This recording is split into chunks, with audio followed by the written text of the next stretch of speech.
Nous vous l'avons dit, parmi les candidats, donc tous ont été sollicités, certains sont donc représentés, d'autres vont venir s'exprimer dans quelques instants. Il en est un qui n'a pas pu venir aujourd'hui, mais qui a souhaité vous transmettre un message par vidéo. Vous écoutez le candidat François Bayrou, maintenant en vidéo.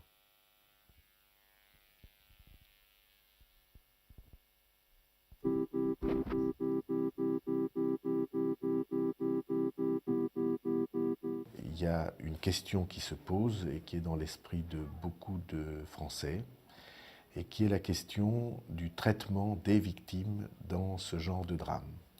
La maman de Jérémy disait que il n'y a pas de soutien pour les victimes et les parents des victimes. Et il faut que ce soutien des victimes et des parents des victimes soit mis en place et que nous en portions tous l'engagement. Et il faut aussi que les victimes aient le sentiment qu'elles ont une place reconnue dans le procès pénal, dans la marche de la justice. Alors quelquefois l'institution, naturellement, elle est dans les codes, mais les victimes, elles ont aussi la place qui doit être reconnue dans le déroulement de la procédure, parce que c'est vrai que pour elles, la condamnation est à vie. Et donc je voudrais proposer deux idées, qui soient deux idées formelles et aisément applicables, pour qu'il soit bien clair que la justice est un équilibre et qu'il y a à la balance deux plateaux. Que la justice est un équilibre entre les deux plateaux, le plateau des accusés, des mis en cause, et le plateau des victimes.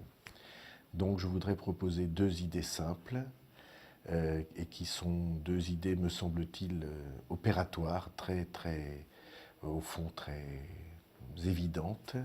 La première, c'est que dans les procès d'assises, les victimes puissent faire appel, comme c'est le cas pour le parquet et comme c'est le cas pour les condamnés, ou en tout cas les mis en cause.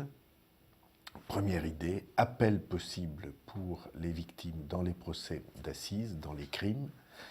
Et deuxième idée, que avant une remise en liberté par le juge, qui est un juge indépendant, que les victimes doivent obligatoirement être entendues, que les victimes ou leurs représentants doivent obligatoirement être entendus pour qu'elles aient la place aussi à cet instant de l'évolution de la justice. Voilà deux idées simples pour prendre en compte ce qu'est une douleur immense et une incompréhension immense devant des fonctionnements de la justice qui, notamment dans les affaires récentes de rétroactivité à propos de la garde à vue, ont été vraiment extrêmement douloureuses et incompréhensibles pour ceux qui étaient la victime de tels drames.